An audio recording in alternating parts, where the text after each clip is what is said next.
Hello नमस्कार साथियों, स्वागत है आपका अपनी क्लास एनएसपी अकेडमी में। साथियों आज हम 100 नंबर 12 को करने जा रहे हैं। अब तक का 11 नंबर तक शो हो चुका है। यदि आप उन सारे वीडियो को नहीं देखें, सारे शो को नहीं देखें तो नीचे दिए गए लिंक पर क्लिक करके वहां से एक एक करके आप देख सकते हैं। और यदि आप चैनल पर नए हैं तो चैनल को सब्सक्राइब कर दीजिए और बेल आइकन को दबा दीजिए ताकि प्रत्येक क्लास का नोटिफिकेशन आपको मिलता रहे। तो आइए क्लास को आज स्टार्ट करते हैं। तो देखिए अपना प्रथम प्रश्न यहाँ पर फर्स्ट प्रश्न क्या है कि 5 क्रमिक विषम धनात्मक पूर्णांक संख्याओं का औसत 9 है तो उनमें सबसे बड़े और छोटे पूर्णांक के बीच का अंतर क्या है, इसको ज्ञात करना है हमें। तो देखिए 5 क्रमिक विषम धनात्मक पूर्णांक संख्या क्या है तो और उसका औसत क्या दिया है तो 9। इस तरह से संख्या का औसत जब दे तो आप उस औसत को बिचली संख्या माने। यदि हम 9 को बिचली वाला संख्या मान लेते हैं, बीच का संख्या मान लेते हैं, 5 में से बीच का संख्या इसको मानते हैं, तो आप बताइए 2 विषम संख्या पीछे होगा और 2 विषम संख्या क्या होगा तो आगे होगा। ये बीच में हम मान लेते हैं औसत को। अब यहाँ से देखिए 9 से अगर हम एक पीछे जाए तो विषम संख्या के रूप में क्या मिलेगा 7, और इससे पहले वाला विषम क्या होगा तो 5, और इसके बाद वाला विषम क्या होगा साथियों तो इसके बाद वाला विषम होगा 11, और इसके बाद वाला विषम क्या होगा तो कितना तो 13, यही होगा। तो अब देखिए क्या कहा गया कि उनमें सबसे बड़े और छोटे पूर्णांक के बीच का अंतर, तो सबसे बड़ा क्या हो गया 13 और सबसे छोटा क्या हो जाएगा साथियों तो 5। तो 13 में से हम 5 को माइनस कर लेंगे तो क्या आ जाएगा 8 आ जाएगा। यही इन दोनों के बीच का अंतर हो जाएगा, बड़े और छोटे के बीच का अंतर क्या तो 8 हो जाएगा। जो कहाँ दिया है तो बी नंबर ऑप्शन में दिया है, तो इसका राइट आंसर क्या हो जाएगा साथियों बी नंबर ऑप्शन हो जाएगा। यहाँ से बी नंबर ऑप्शन इसका राइट आंसर, समझ गए होंगे। तो आइए अगले प्रश्न को हम देखते हैं। तो साथियों ये रहा अपना अगला प्रश्न। प्रश्न 2 देखिए क्या है कि निम्नलिखित का मान ज्ञात करें। रूट के अंदर 156.25 प्लस में रूट के अंदर 0.0081 माइनस में रूट अंदर 0.0361 ये दिया हुआ। अब आप बताएं कि 15,625 दशमलव को यदि हम इग्नोर करें तो क्या हो जाएगा 15,625। ये किसका स्क्वायर होता है तो ये किसका स्क्वायर होता है तो 125 का। किसका स्क्वायर होता है साथियों 125 का स्क्वायर। ये किसका स्क्वायर है साथियों तो ये है 9 का स्क्वायर, ठीक। और ये किसका स्क्वायर है साथियों 361, तो 361 किसका होता है तो 19 का, ठीक है। अब देखिए दशमलव वाली बात, यहाँ पर जब 2 अंक के बाद दशमलव है तो रूट से बाहर आने के बाद कितने अंक के बाद दशमलव लगाएंगे तो 1 अंक के बाद लगाएंगे। तो यहाँ पर 1 अंक के बाद दशमलव, यहाँ पर देखिए तो रूट के अंदर 4 अंक के बाद दशमलव है, रूट से बाहर करेंगे तो कितने अंक के बाद दशमलव लगाएंगे तो 2 अंक के बाद लगाएंगे। लेकिन यहाँ एक ही अंक है तो हम क्या करेंगे 2 अंक बनाने के लिए एक 0 लगा देंगे, फिर दशमलव लगा देंगे और एक 0 यहाँ पर लगा देंगे, तो 0.09 ये हो जाएगा रूट के बाहर आने के बाद। फिर यहाँ पर देखिए 4 अंक के बाद दशमलव है, हमें कितना के बाद लगाना होगा तो 2 अंक के बाद लगाना होगा यहाँ पर, तो 2 अंक के बाद लगाइए तो 9 और 1, 2 अंक के बाद दशमलव लगा देंगे और एक 0 डाल देंगे। अब यहाँ पर क्या करेंगे प्लस कर दीजिए, इसको माइनस कर दीजिए तो हल निकल जाएगा। तो एक यहाँ पर 12.5 और दशमलव यहाँ पर जोड़िए तो एक 0 अगर हम यहाँ ले लेते हैं, हम क्या करते हैं एक 0 ले लेते हैं, तो फिर देखिए 0 9 क्या हो जाएगा तो 9, 5 में 0 जोड़ने के बाद 0 दशमलव, 0 में 2 जोड़ेंगे तो 2 और 1, तो यहाँ पर क्या आ जाएगा तो सॉरी 5 0 5 ना होगा 0 लिख रहे हैं 5, ठीक है 0 9 0 5 0 5, ठीक है 12.59। अब इसमें से माइनस कितना करना है 0.19। अब यहाँ से माइनस करिए, 9 में से 9 घट जाने के बाद 0 आ जाएगा, 5 में से 1 घट जाने के बाद 4 आ जाएगा और दशमलव, और इसमें से तो 0 घट रहा है तो 12 का 12 रह जाएगा। तो क्या आ जाएगा हम 12.40 आ जाएगा, जो कहाँ है तो सी नंबर ऑप्शन में दिख रहा है, तो सी नंबर ऑप्शन इसका राइट आंसर हो जाएगा, ठीक है। यहाँ पर बस दशमलव वाली बात पर ध्यान देना था कि रूट से बाहर आने के बाद आधे अंक के बाद दशमलव, जैसे यहाँ 4 अंक के बाद है तो 2 अंक के बाद, 4 अंक के बाद तो 2 अंक के बाद, 2 अंक के बाद तो 1 अंक के बाद लगा देंगे बाहर करने के बाद। तो इस तरह से हल हमारा निकल गया था 12.40, जो कहाँ है तो सी नंबर ऑप्शन में, इसका right answer C number option, समझ गए होंगे। तो आइए अगले प्रश्न को हम देख लेते हैं।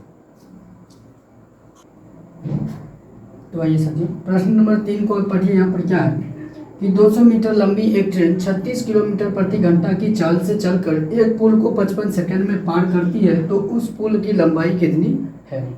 एक पुल को पार करती है, पुल की लंबाई हमें पता करना है, और यहाँ दिया क्या सब है तो ट्रेन की लंबाई। जब कोई ट्रेन किसी पुल को, प्लेटफॉर्म को या सुरंग को पार करती है तो क्या करते हैं उसकी लंबाई को जोड़कर और हम टोटल दूरी कर लेते हैं।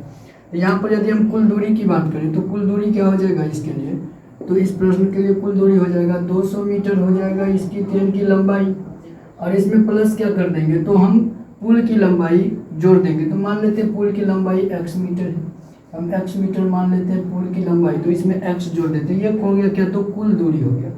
क्या हो गया साथियों, तो ये इस प्रश्न के लिए कुल दूरी हो गया। ठीक है, कुल दूरी बराबर 200 मीटर ट्रेन की लंबाई और प्लस में x मीटर जो है हम ये पुल की लंबाई को मान दिए। और यहाँ पर देखिए समय क्या दिया हुआ है, तो समय दिया हुआ है क्या समय क्या दिया है यहाँ पर, तो 55 सेकेंड 55 सेकेंड दिया हुआ है। समय कितना दिया है साथियों, 55 सेकेंड। और चाल देखिए क्या दिया है, तो चाल दिया है यहाँ पर 36 किलोमीटर प्रति घंटा, 36 किलोमीटर पर घंटा दिया हुआ है। यहाँ पर देखिए ये मीटर में, ये सेकंड में और ये किलोमीटर में, तो हम क्या करेंगे, इसको मीटर में बनाएंगे। तो आप जानते हैं कि जो इसको किलोमीटर में, जब किलोमीटर प्रति घंटा के चाल को मीटर पर सेकंड में बदलना हो तो क्या करते हैं इसमें, तो इसमें हम कितना से, तो 5/18 से गुना कर देते हैं, तो मीटर पर सेकंड में ये बदल कर चला आता है। तो यहाँ से आप करें तो 18 दूनी 36 हो जाएगा। ठीक है, तो ऊपर बच क्या जाएगा 2 और 5, तो 5 दूनी क्या हो जाएगा 10। अब ये चाल आ गया मीटर पर सेकंड में, 10 मीटर पर सेकंड चाल हो गया। अब यहाँ में समय भी पता है, चाल भी पता है, दूरी पता है, तो इसमें x की मान हम निकालेंगे। तो क्या होगा यहाँ से, तो चाल बराबर दूरी बटे समय होता है, उससे निकाल लीजिए। चाल बराबर क्या होता है साथियों, तो दूरी बटे में समय, दूरी बटे में समय होता है। इसी पर आप सभी को रख दीजिए और यहाँ से आप x का मान निकाल लीजिए। तो यहाँ से देखिए क्या हो जाएगा, तो चाल कितना है यहाँ पर, तो 10 और दूरी कितना है साथियों, तो 200 प्लस x, 200 प्लस में x, 200 प्लस x मीटर, और बट्टे में क्या हो जाएगा, तो बट्टे में क्या हो जाएगा समय, समय कितना है, तो 55 सेकेंड। ठीक है, अब यहाँ गुना हो जाएगा तो क्या आ जाएगा 510 आ जाएगा, 510, और ये इधर आके माइनस हो जाएगा, -200, और इधर क्या बच जाएगा, तो x। ठीक है, ये इधर गुना कर दिए तो 510 आ गया, ये 200 इसमें इधर आके माइनस हो गया, और इधर बच क्या गया, तो x। अब 200 में से 550 में से 200 माइनस कर देंगे तो क्या हो जाएगा, तो यहाँ पर 510 नहीं 550 में से 200 माइनस कीजिए, तो 0 में से 0, 5 में से 0 घटेगा तो 5, और 5 में से 2 घटेगा 3, तो आ क्या गया 350। x का मान 350, यानी हमें x किसको माने थे, तो पुल की लंबाई को। तो पुल की लंबाई क्या हो गया, तो 350 मीटर। पुल की लंबाई क्या हो गया साथियों, 350 मीटर, जो कहाँ दिया हुआ है, तो ए नंबर ऑप्शन में देख रहे हैं, तो ए नंबर ऑप्शन इसका क्या हो जाएगा, राइट आंसर हो जाएगा। ठीक है, समझ लिए होंगे। तो अगले प्रश्न को चलिए देखते हैं कि अगले प्रश्न में क्या कहा गया है।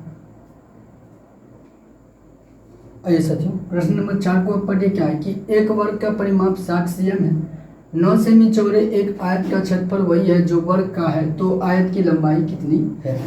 यहाँ पर देखिए एक वर्ग का परिमाप दिया है, तो वर्ग का परिमाप क्या होता है, 4 गुने भुजा, 4 गुने भुजा बराबर दे रखा है कितना, 60 cm। तो यहाँ से हम भुजा निकाल लेंगे, भुजा की लंबाई क्या हो जाएगी हमारी, तो 4 से इसमें भाग देने के बाद 15, ये आ जाएगा 15 चौके 60। अब यहाँ पर हम इसका क्षेत्रफल निकाल लेते हैं, तो वर्ग का क्षेत्रफल क्या हो जाएगा, वर्ग का क्षेत्रफल क्या हो जाएगा, तो भुजा का स्क्वायर होता है, तो 15 का स्क्वायर कर देंगे, तो 15 का स्क्वायर क्या हो जाएगा 225 cm। ये क्या आ जाएगा, तो वर्ग का क्षेत्रफल। आगे क्या कहता है कि जो आयत है, एक आयत है जिसकी चौड़ाई कितनी है, तो 9 cm है, और उस चौड़ाई उसकी लंबाई में ज्ञात करना है जो कि वर्ग के क्षेत्रफल के बराबर है। तो आयत का क्षेत्रफल भी 225 ही हुआ, तो आयत का क्षेत्रफल कितना दिया हुआ, आयत का क्षेत्रफल जो है वो है तो 225, जिसमें क्या है कि आयत का क्षेत्रफल क्या होता है, तो लंबाई गुने चौड़ाई, लंबाई गुने चौड़ाई बराबर 225।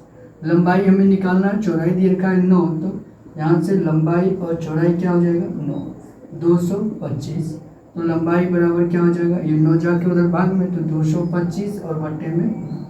अब इसको विभाजित कीजिए, तो 9 दूनी 18, 9 दूनी 18, 4 45, 9 5 45, कितना आ गया साथियों 25, कितना आ रहा है 25 आ रहा है, लंबाई बराबर 25 cm। तो यहाँ पर दिया है डी नंबर ऑप्शन में, तो राइट आंसर क्या हो जाएगा, डी नंबर ऑप्शन 25 cm, आयत की लंबाई 25 cm। ठीक है, आइए अगले प्रश्न को देखें।